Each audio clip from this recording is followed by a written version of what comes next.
Dumiretso sa Malacanang ang kampo ni suspended Banban Mayor Alice Guo para magbigay ng paglilinaw tungkol sa mga kinasasangkutan niyang issue.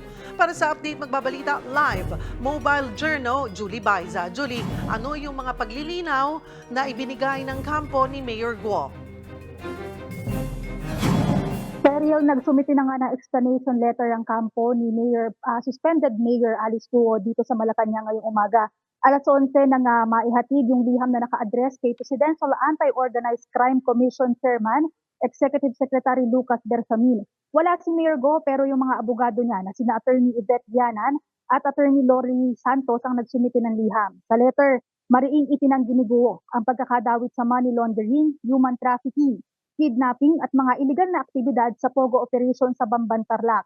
Anya, wala ning isang ebidensyang magsasangkot sa kanya sa mga krimen na ito. Pinabulaanan din niya yung itinatag lang yung Baofu Land Development Incorporated para sa money laundering at makapagpatayo ng Pogo Hub sa Bamban. Tinanggi din niya, Cheryl, yung anya yung mga conspiracy theories na tumakbo lamang siyang mayor para pangalagaan ang interes ng Baofu Land Development Incorporated at iba pang mga negosyo. Hiling niya sa PAOCC magsagawa daw ng masusi at walang kinikilingang investigasyon. Sa ambush interview matapos maisumite yung explanatory letter, sinabi ng kampo ni Go na patas na investigasyon ang hinihingi nila. Pagpapahayag din daw yung liham na kaisa sila ng PAOCC sa kagustuhang mapalabas ang katotohanan at mapairal ang hustisya. Cheryl? Maraming salamat, Mobile Journal, Julie Baiza.